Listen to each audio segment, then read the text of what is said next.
Jeff the General here with another quick tip. All right, in this video, I'm going to show you how to find any font from any image. I'm going to show you two ways to do this, one from 3 websites and the other using Canva. If you like what you see, like what you hear, feel free to subscribe and share. Hit that notification button so you know when your boy is coming through. All right, let's get creative. I have this image here that requires text. I also found this image with the kind of font that I'm looking for, but I have no idea what the font is called. I'm going to use these websites to figure out what the font is.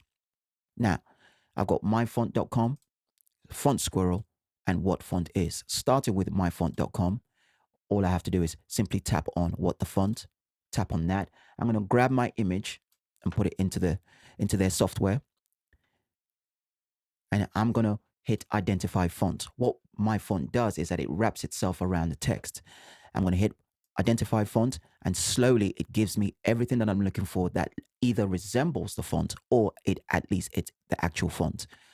I can scroll down and try and see what is close to what I have. And in this case, it's probably this one here. If I choose to go with this font, all I need to do is hit get font and I'm able to purchase it. Moving on to Font Squirrel, because we like choices.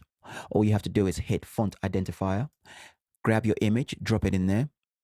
And what font identifier would do is that it grabs the image and not the text. So what you have to do is use the blue markers here and wrap the text by yourself. Just get this right, and that's it. Hit maturate it, and this will slowly find the font that you're looking for. In this case, I can scroll down and figure out which one matches it. All right, here we have what font is. All I have to do is drag and drop my image into this section here. What it will do is wrap itself around the text just like myfont.com does. Hit next again. If at any time these boxes are empty, all you have to do is put the corresponding letter into that section there. Hit next, and then you're able to identify the font that matches your project. The ones highlighted in red are the ones you have to purchase. The ones in blue are the ones you can download for free. In my case, the free version is the one that's closest to my font. I hit download again. I simply open my downloaded font, double click on the OTF, hit install, and I'm ready to go on my project.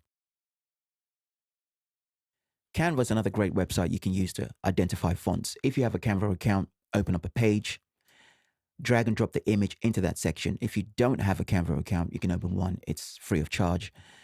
Once you're in your page, tap the image, hit edit, grab text with the grab text app. And what it will do is wrap itself around the text, hit the grab button. Takes about 10 seconds for it to grab that text and give you an idea what font it is. At this point, you can then separate the image from the text. Hit delete. And then I can then manipulate the image as much as I want. I'm happy with that. And I can then use this for my project. All right, so if you like what you see, what you hear, feel free to subscribe and share. Hit that notification button so you know when your boy is coming through. All right, be creative.